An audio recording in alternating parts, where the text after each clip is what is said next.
Vamos a recibir, como fue anunciado, a Diego Escuder. No sé, podría estar hablando largo rato sobre su formación, sobre sus tareas. Se desempeña como profesor de la Universidad de la República, en la Universidad Católica, Universidad de la Empresa. Bueno, tiene estudios en el extranjero. ¿Cómo le va? Gracias por venir. Buen día. Muchas gracias por la invitación. Aquí estamos para charlar un poco sobre Quizás la excusa fue esta situación que se ha generado en Brasil, que lo conversamos un poco fuera de cámaras. En realidad todavía no sabemos qué tan en serio van, ¿no? O sea, fue una expresión de un ministro. Claro, se encienden las alarmas porque es un sector que viene muy cascoteado, el sector lácteo, que perdió el mercado venezolano, que había encontrado en Brasil un nicho como para, bueno, encontrar cierta recuperación, y esto podría llegar a ser un golpe. Ahora, más allá de si se termina de concretar o no, vayamos por lo general y después podemos aterrizar un poco. ¿Puede, si quisiera Brasil, puede hacerlo? ¿Puede cuotificar el ingreso de lácteos o de otros rubros? Bueno, primero, no puede. En términos jurídicos, nosotros tenemos que analizar las relaciones internacionales no solamente desde el punto de vista de lo que se puede formalmente y lo que un país puede hacer, igual independientemente, apartándose de la norma, ¿no? Porque tampoco podemos desconocer eso.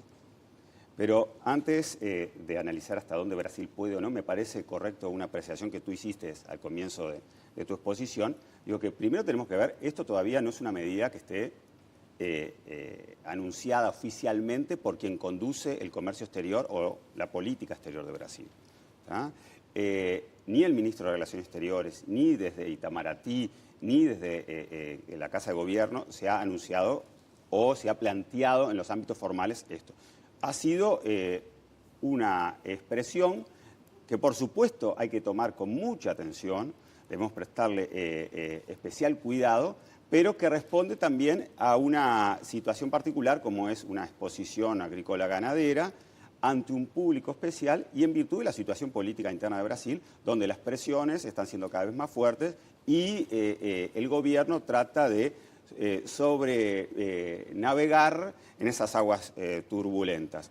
Estos anuncios ya han sido hechos en otras oportunidades y no lograron cuajarse. ¿Ya hay antecedentes? Hay antecedentes. Bueno, hay antecedentes tales así que los antecedentes también lograron efectivizarse con el caso argentino. Nosotros nunca hemos aceptado que esto logre avanzar más allá de los anuncios o de los tanteos. Por supuesto que esa sería una hipótesis muy positiva. Decir, bueno, simplemente es un planteo, esperemos que quede por aquí, que responda a una coyuntura interna, como también ha sucedido en nuestro país. Ante presiones internas, nuestro país toma medidas que repercuten en nuestro comercio exterior y en nuestra política exterior. En el ámbito del Mercosur, nosotros veníamos en un proceso a partir de los últimos años de sinceramiento, en donde las trabas que existían al comercio intrazona comenzaban a trabajarse en profundidad con vías de tratar de disminuir las mismas, y por el contrario nuestro gobierno anuncia, en virtud de un marco interno como es la rendición de cuentas, el aumento de una de ellas, que es la tasa consular, que es una medida que tanto Brasil y Argentina y Paraguay nos venían reclamando hace mucho como una medida absolutamente apartada de lo que es la norma. Y Uruguay, por el contrario, no solo lo anunció, sino que logró efectivizarlo. Ese sería un escenario positivo, que esto sería solo un anuncio. Ahora, ¿qué pasa si realmente Brasil quiere implementar eso? Ese sería el otro escenario que deberíamos prestar también mucha atención y tratar de trabajar en pro de evitar el mismo, ¿no? ¿La tasa consular nos quita legitimidad en el reclamo? La decisión de aumentar la tasa consular, por más que el gobierno diga, bueno, esto es algo transitorio, en el 2020 la vamos a empezar a hacer pero con esa línea argumental también se podría decir, y lo vemos en el caso argentino, que las medidas de cuotificación también son temporales. Entonces podrías, bueno, es una medida temporal que anuncia Brasil, entonces eso daría más o menos legitimidad. La legitimidad es apartarse de la norma y punto. La tasa consular es una medida no arancelaria que en realidad está en contra de los postulados básicos de Mercosur, como otros tantos que podríamos discutir. Entonces acá no es el punto quién viola más la norma, quién viola menos, sino realmente tratar de avanzar en la construcción del proceso si realmente es esto lo que nosotros donde queremos estar. Y en este sentido, creo que en virtud de que se hizo un anuncio, y esperemos que sea solo un anuncio, pero de todas formas debemos tomar las acciones para tratar de que esto quede por ahí nomás. En ese sentido, es clave el rol que juega el ministro de Ganadería uruguayo y el rol que debe jugar nuestra Cancillería al respecto, ¿no? Hoy aparecen declaraciones en el diario La República, no menciona a quién, dice una alta fuente de la Cancillería, diciendo que la aplicación de esta iniciativa sería un golpe en la línea de flotación del Mercosur. ¿Están así? Es un golpe muy fuerte, como cualquier medida que realmente no contribuya a profundizar el libre comercio regional, como también lo fue, por supuesto, la tasa consular. En ese sentido, ¿qué pasa? Si Brasil sigue avanzando en esto, es clave que nuestras voces vayan en contra de eso. Hay mecanismos jurídicos para accionar. Lo bueno, quizás, dentro de un escenario bastante complicado, es que por lo menos estos temas se están hablando ahora. Antes, el Mercosur prácticamente era un bloque que lo que buscaba era sustentos o afinidades ideológicas y que los temas comerciales ni se analizaban. Porque este tipo de medidas se han ido aplicando y nadie ni las discutía. Caso de Argentina. ¿Durante cuánto tiempo el Uruguay se vio perjudicado por la administración Kirchner en dos medidas? Una, fundamental, las declaraciones juradas anticipadas que perjudicaron enormemente nuestro comercio. La última, el tema de la prohibición de transbordo de carga en el puerto de Montevideo. Esos temas prácticamente, si bien a otro nivel se manejaban, no se veían voces de alerta ni del presidente ni de las altas autoridades en el sentido de reclamar eso, porque el proyecto lo que buscaba era contribuir a un sustento ideológico en el cual lograr ciertos consensos que nos proyectaba de otra forma. Lo que sucede, y esto, a ver, no es una justificación, pero uno de un gobierno con la línea que tenía el de Cristina Fernández de Kirchner, un poco medio como que lo podía esperar. No digo que esté bien, pero cuando se anuncia un proyecto político de industrialización, darle prioridad a la industria nacional, generalmente los procesos industrializadores, salvo algunas excepciones a nivel mundial, traen aparejado cierto proteccionismo. Ahora, cuando el signo político es distinto, cuando el signo político es de apertura de mercado, cuando el signo político es del libre comercio, encontrarse con este tipo de situaciones por lo menos resulta inesperado, porque finalmente uno gargantea para la tribuna diciendo del libre comercio y hablando de una línea política del libre comercio, y en el comercio intrazona, donde debería aplicarse primero el libre comercio, se aplica una cuotificación. Entonces como que resulta más inesperado. ¿O es equivocado el razonamiento? No, creo que es correcto, pero parte también de un sustento que quizás no comparta, en el sentido de nosotros apostar a un proyecto de integración únicamente o esperando respuestas en virtud de afinidades políticas. No, pero yo no partí de ese claro, supuesto. Yo lo que digo es, la verdad, nosotros cuando salía atentos. Moreno en el gobierno argentino, claro. y yo la verdad ya sabía que algo de eso iba a venir. Ahora, cuando uno encuentra un proyecto que supuestamente apuesta al libre comercio, ¿no? al comercio claro. sin aranceles, Mercosur sin aranceles, si abramos el Mercosur y firmemos tratado de libre comercio con todo el mundo, y hacia Uruguay se toma una medida de cuotificación del ingreso de lácteos, a mí me sorprende más que yo no si sé fuera de otro signo hasta qué político. punto el proyecto brasilero es de abrámonos al mundo, digo, es bastante discutible, pero por supuesto que un país siempre debe estar alerta a las situaciones regionales e internacionales y no quedarse confiado en virtud de las respuestas que podría tener el país de acuerdo a nuestras afinidades o no políticas, de por dónde va. Miren lo que le está pasando en estos momentos al gobierno de Macri, se acaba de retirar de una visita oficial el vicepresidente americano y al otro día le anuncian una medida, entonces uno puede decir, ¿pero cómo es esto? Quiero decir también que las exportaciones uruguayas en Argentina siguen teniendo algunas dificultades. No es algo que se haya solucionado de un plumazo, lamentablemente, ¿no? Lamentablemente. Era bien complejo, demasiado complejo, fue un calvario casi en la administración de los Kirchner. Yo no voy a decir que no ha mejorado nada, pero siguen teniendo algunas dificultades. Claro, y van a seguir teniéndola, porque las relaciones entre los países son complejas.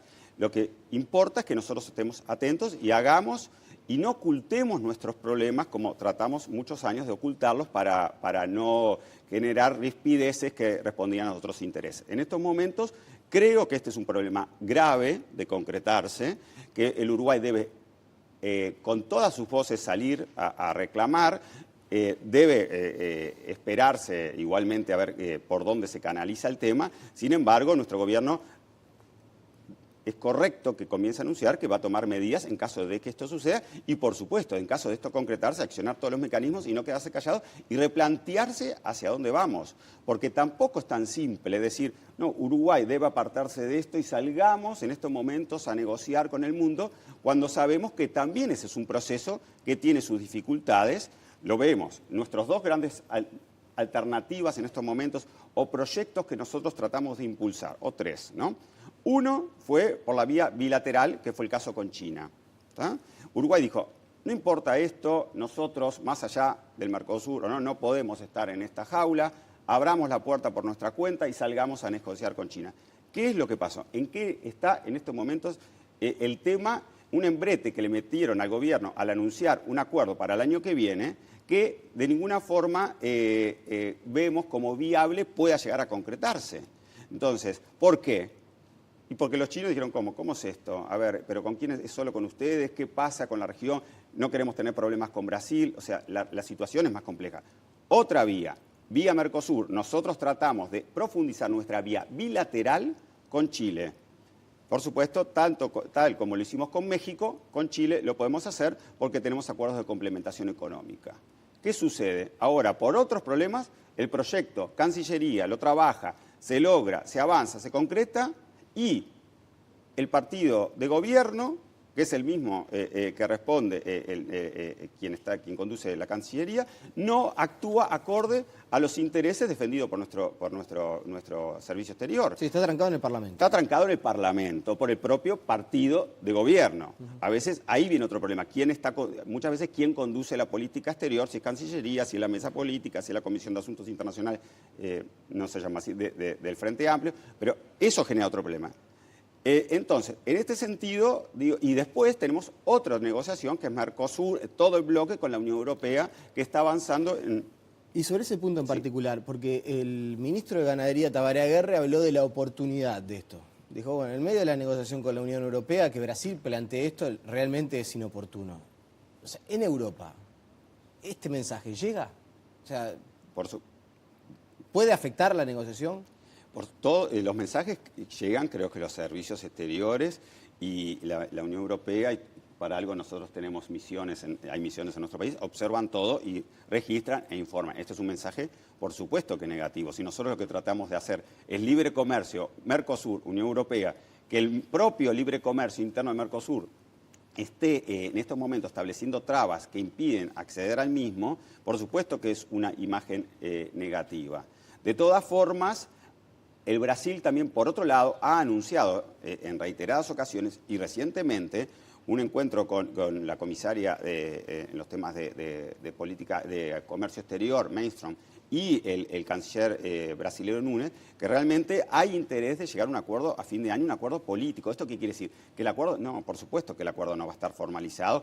Hay problemas de parte de la Unión Europea, no solo problemas nuestros. Nosotros tenemos el problema de la carne, tenemos el problema del etanol, que hasta ahora no hemos recibido cuál va a ser la oferta. Esperemos que antes de fin de año eso se avance. Pero digo, todos los diferentes frentes de batalla que nosotros podemos tener, por supuesto que son complicados. Lo que pasa es que creo que la estrategia es no descuidar ninguno, tratar de, por supuesto, buscar una inserción internacional del Uruguay acorde a nuestros intereses, pero los intereses de nuestra nación y no únicamente los intereses o que los intereses estén desvirtuados en virtud de intereses específicamente ideológicos que a veces hacen que todo se demore. El Mercosur también, ¿por qué ha tenido tantas dificultades? Mucho por la agenda política. La agenda política ha dominado las negociaciones comerciales. Hemos perdido muchos desgastes de negociación en temas políticos, que la presidencia pro tempore de Venezuela, que la suspensión de Venezuela,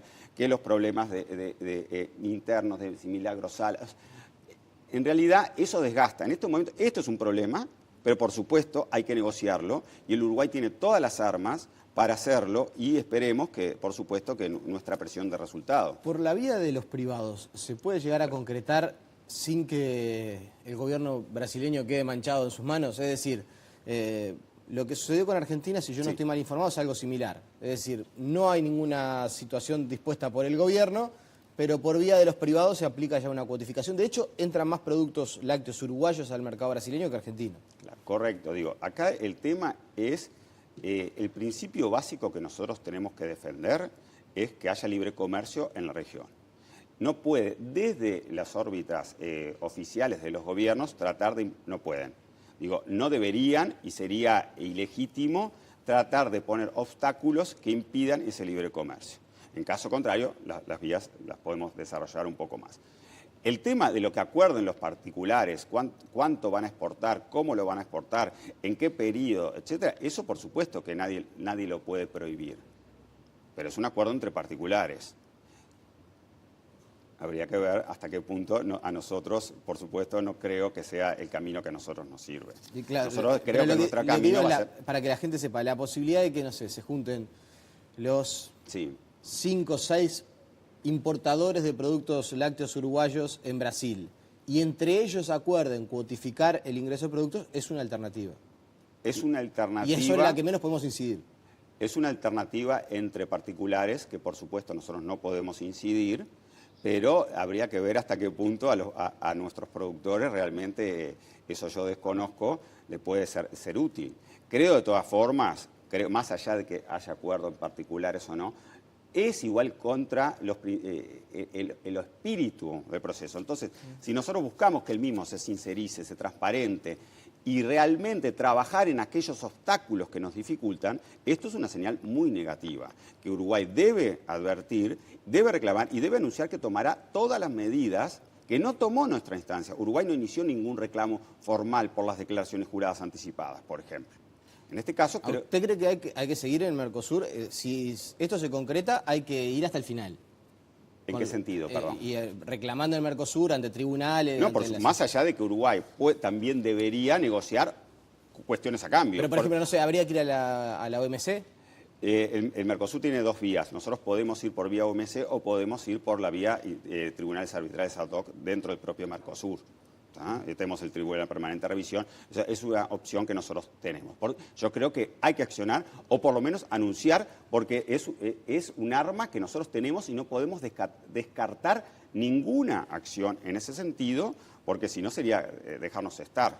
Y por supuesto también negociar que en caso de ser así, debemos realmente transparentar y ver, bueno, y nosotros no vamos a seguir siendo perjudicados, no vamos a poder permitir negociar con China, nos van a seguir obstaculizando. Acá tiene que haber una clara señal, un waiver específico de los demás socios en el sentido de decir, bueno, esto es así, por lo menos nosotros compensamos así. Por supuesto que tampoco sería la solución. Hay que trabajar para que esto no suceda porque es un sector que realmente se vería gravemente afectado y nuestro gobierno debería trabajar en pro de que no suceda lo mismo. Diego Escuder, le agradecemos su presencia esta mañana. No, por favor, muchas gracias. La pausa y seguimos con muchas más noticias.